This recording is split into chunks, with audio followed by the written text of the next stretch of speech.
Scott Segrist. Now we're going to do our lesson on Hobbes. I'm going to do Hobbes in two videos. The first on sort of context, Hobbes' significance, and the part of the Leviathan that lays the foundation for his political theory. And then the second one, we'll look at his political theory proper. So let's start with some historical context.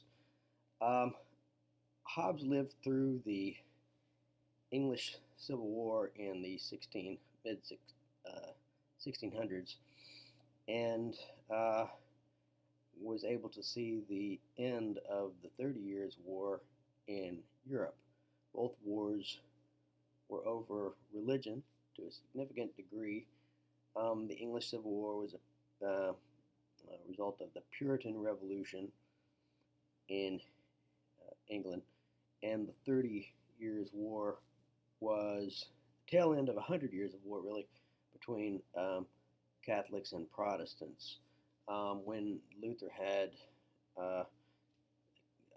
broken from the church, he took refuge under the protection of a prince who was sympathetic, and then various other reformers did the same, and some princes took them in because they shared their beliefs. They were persuaded by them, some of them just for political calculation. So there was a lot of politics involved. It wasn't just purely religious, but religion was there in the background. It was clear that religious conflict was a primary cause of war and political instability in Europe. So war and insecurity related to religion was a big part of the context. And then also there was the new English and European order established after the Protestant Republican period in Britain and after the 30 Years' War. Of course, after the Puritans took over and beheaded Charles I, and Cromwell eventually took charge of things, eventually the monarchy was restored, something Hobbes was in favor of. So he lived through the Civil War, and he lived to see the restoration of the monarchy. And then in Europe, in 1648, he was able to see the Peace of Westphalia. The most important, perhaps, of a number of peace treaties that brought the religious wars in Europe to a close. The Peace of Westphalia really created the modern nation state, the international state system. Their solution to these religious conflicts was, look, we're going to draw borders, identifiable on a map around all these nations, so we know exactly where the lines are, and within those borders, each nation will have sovereign control of its territory, including whatever religion the people of that nation adopt. And if I'm a Catholic nation and you're a Protestant nation, I'm not going to interfere in you to try to influence your religious affairs. So that's the nation state in the international state system, born right there. So Hobbes' significance, it is as a theorist of absolute monarchism. That's fair to say, but he's much more than that. He's the first great theorist of the nation state that was created by Westphalia.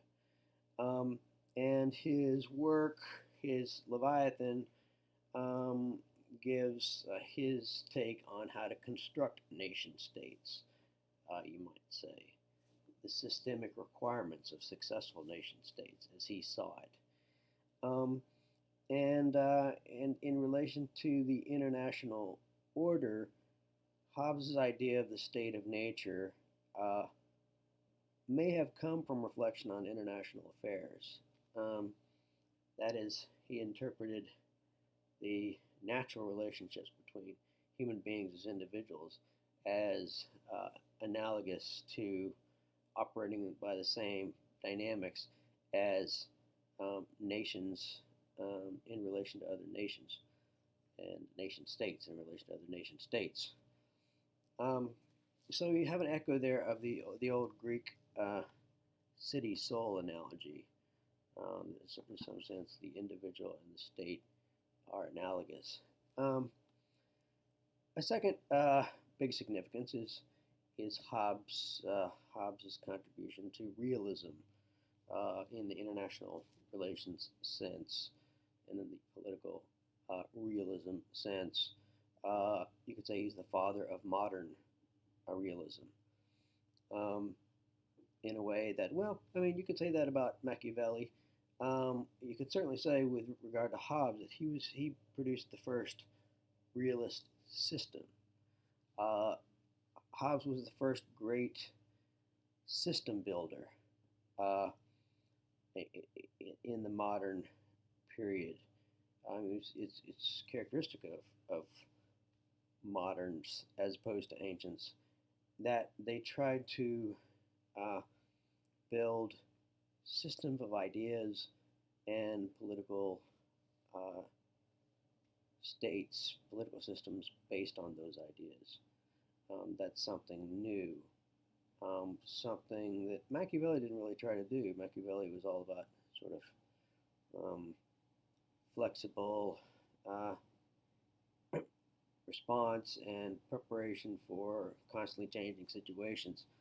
Um, the question about Hobbes's realism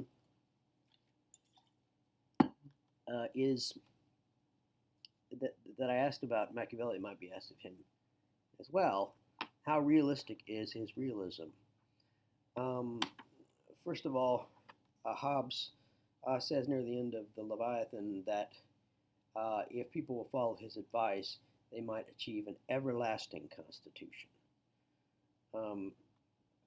This is again another case of moderns starting out very pessimistic, but ending up very optimistic. Like if you do things this new way that I'm suggesting, the world will turn from really bad to really good, or something like that. Um, so there's that, and there's also we'll see when we get to Locke a question of whether not only whether individuals relate to each other in the way that Hobbes says naturally, but whether nation states do as well. In other words, for example, nations may get along cooperative. There may be some nations that you're not inclined to be in conflict with at all, and some that you are, and so forth. So more on that later. And then there are two other ways Hobbes has great significance for political theory. One is that he really established the conceptual framework which was the basis for liberalism. The liberalism upon which, the framework upon which the liberalism of Locke, Rousseau, and Kant were built. And I can just give you several elements of this. Hobbes's individualism, the focus on the individual rather than the community. For the ancients, the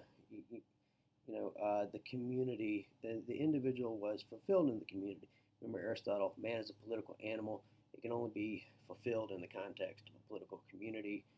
So man was naturally communalistic. And as Aristotle said, the basic natural unit of society is not the individual, but the household. But so this tendency towards individualism, which is very starkly expressed in Hobbes. Second, the frank acceptance of self-interest as the basic human orientation. and the foundation of society and politics. This, at least in the early period of liberalism, this changes some, starting with Rousseau, um, although it doesn't completely get out of the picture. You have the hardcore version of this with Machiavelli, right? The sort of conniving, and then Hobbes too is sort of a self-interest that takes the form of sort of hostility towards the self-interest of others to the extent that it might get in your way. But then there's also the version of Adam Smith, which is the kind of more what we associate more with liberalism, enlightened self-interest. If I go to your shop to buy something, it's in your interest to treat me well, to satisfy my interest. You'll be better off. That's called enlightened self-interest, which we'll probably talk more about later. But self-interest as a basis for society. A third element of liberalism is the conceptual framework that Hobbes presents to be used by liberalism is the language of natural rights, freedom, and equality. Hobbes has a very different take on this than some of the later ones, but he establishes the framework that they use. And then finally, the social contract theory, the idea that every society should be based on a voluntary contract among individuals. Again, very different ideas about what this means, but Hobbes lays it out very starkly in a way that would impress these later guys. So none of these elements of liberalism were sort of made up by Hobbes, the ideas that have been around, but his particular formulation, people like Locke and Rousseau and Kant found very compelling, and and that's what stuck. That's what stuck in the development of liberalism. Excuse me, overcoming a sinus condition, so hopefully I can survive. One other important contribution of Hobbes to political thought is positivism. Two kinds. Excuse me. Scientific positivism, which was a value-neutral science. Hobbes thought, there are no, contra the ancients, there are no objective values. There's no objective ranking of values, and to be scientific, you must set aside value judgments because they're mere matters of opinion. And then there's legal positivism, which is the kind of command theory of law. Law should be understood strictly as an instrument of power. Its validity is based on its enforceability. So it rejects the understanding of Thomas Aquinas that law should be a codification of the natural law, of a higher moral law, even if it might be applied variably in different political circumstances. And which brings up another point about Hobbes is that, like Machiavelli, he systematically attacks Greek philosophical and Christian understandings of politics. So I'll keep a running comparison of his views and the ancients. Many times he tells us when he's taking issue with them. I'll bring out some areas where he doesn't mention it. Okay, so going to the book itself, the Leviathan. The first thing that you should notice is that's not the full title. The subtitle is important. And in the original version of Hobbes' Leviathan, this picture was included in the book. And it has great significance. The title is there. If you look at the title, Leviathan, or the matter, form, and power of a commonwealth, ecclesiastical and civil. So all that subtitle is very revealing about what he means. So, and he symbolizes it in this picture. Um, that monster is well, the whole thing is the Commonwealth, and the head is the Leviathan. We'll look at how he defines the terms later on. But the matter of this Commonwealth is the people. That looks like hair or something, but if you look close, he's made up of people, of individuals, and and the form of, again, I'm going off the elements of the title here. The form of the Commonwealth is this unity of the people and the sovereign, the head of the body politic. And then these things he's holding, this creature's holding in his hands, there's a sword, and that is a crozier, which is something Catholic leaders would carry around. So it's a religious symbol. And so when you look at power, this Leviathan is going to have absolute power over both the sword, which represents the state, and the crozier, which represents the church or religion, right? And you see how he's dominating the countryside here. If you look even closer, there are parallel things going on here. So this side over here is the state. This side over here is ecclesiastical, the church. So you have a castle and a church building. You have a crown and a pope's hat, etc., etc. So those are worth thinking about. Just in case you don't know, these, I believe, are instruments of torture. So because you have to think about the parallel relations. These are weapons over here, so what would that be on the religious side? Well, these look like weapons of instruments of torture. So anyway, you can chew on the meaning of those pictures. There are 4 parts of the work. Part 1 is of man. Part 2 is of the Commonwealth. Part 3 of a Christian Commonwealth. And part 4 of the Kingdom of Darkness. So as you can see, the second part, it focuses on religion, a whole half of the book. We usually in political scientists just read the first 2 parts, but the second 2 parts are important. We won't discuss those second 2 parts in much detail at all, but don't forget they're back there. Okay, so going into the text, the introduction to part 1 is important. It's short, but it's important. He explains, at least begins to explain, what the Leviathan is. I should say, he kind of equivocates on what the Leviathan is. At first, you think that monster in the picture, that big old,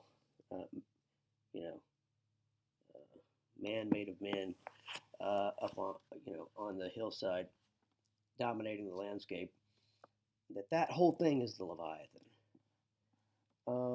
And it sort of sounds like that here in the early going.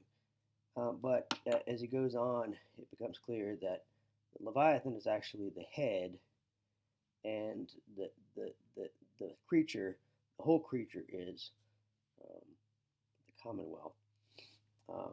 You'll see that later. But the Leviathan here, he talks about it as if it's the whole thing, and he says it's an artificial man, and he uses a body analogy. as you can see. Um, and in the body analogy, the sovereign, the head, uh, which we'll see is the Leviathan, he describes as the soul of the body. Now, he doesn't believe in the soul. He all throughout the book suggests the idea of the soul is false. Uh, it seems that he's a thoroughgoing materialist. But yet, if the soul means sort of the animating principle uh, of something, of a living thing, as Aristotle understood the term, then yeah, the head, the sovereign, is kind of artificial soul. You can see the material assumptions in the second sentence of the intro. He says, "Life is but a motion of limbs." That sounds materialist. But there's many other indications than that in the book. The other thing I would note here in relation to this artificial man is the point that political society is an artificial creation. It's not a natural occurrence. Uh, Contra Aristotle. Again, man is a political animal for Aristotle. Politics is the natural condition, but the whole notion of the state of nature for Hobbes is explicitly non-political, pre-political. So that has big implications for later on. Another preliminary point is about Hobbes's method. He says there in the intro that he suggests his method is introspection. I mean, maybe he says explicitly, read thyself, introspection, look within and see if in fact the way you really work, as opposed to the way you like to think you work, the way you feel, the way you think about things, see if this is really not the way it is. Take a hard look within and see if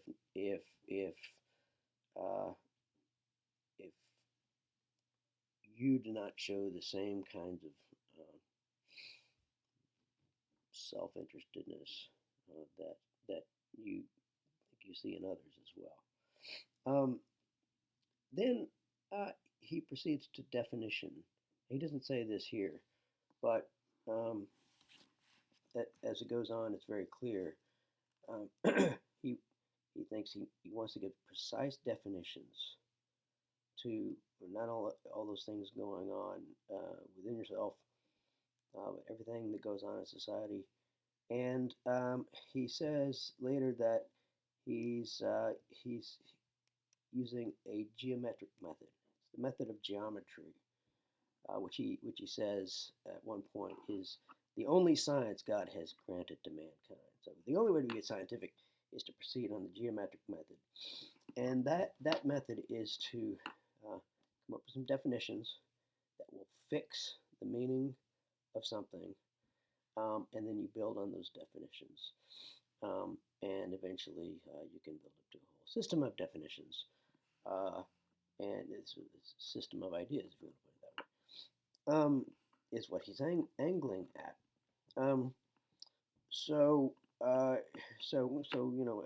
You define. There's a definition for a period. There's a definition for a line. There's a definition for a circle. They're very precise. They don't exist actually in the physical world, but so they're purely definitional. But once you have those definitions, you can do a lot with them, and they actually do have applications in the real world. So, in any case, and then the goal of Hobbes' method, as I was just hinting at, is to build a system, an airtight system of concepts and of politics based on those concepts. I say airtight. Hobbes is nothing if not logical. His definitions are indeed very precise. The logic of his building on those definitions is close to impeccable, and that's part of the power of the work. That if you accept the premises, everything else follows, or it seems to follow. Actually, Locke and others will come up with different conclusions from those premises. But he wants a system. You can always attack the premises, by the way, if in fact maybe that's what a scientist ultimately should try to do, is to ask questions about the premises. That's the only way you could determine the truth or falsehood of. Now, you know the elementary point in philosophy that an argument can be logically valid but false. It's valid because you can make an argument that's valid because given certain principles, if then certain things follow, an if-then statement, certain things necessarily follow. You could make a perfectly valid logical argument that way, but it could be false because the premise is false. And how would you know the premises? Well, you'd have to know what reality was, right? What the truth was. One point on this method, this point about method, is it's also typical of modern social sciences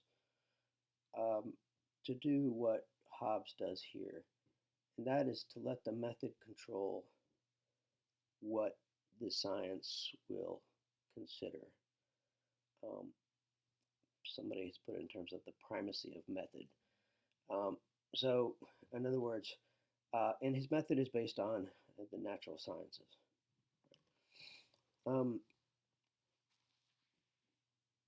And so, if something can't be measured according to those methods, it's just not relevant. You're not going to consider it. You're not going to take that seriously. It's not scientific.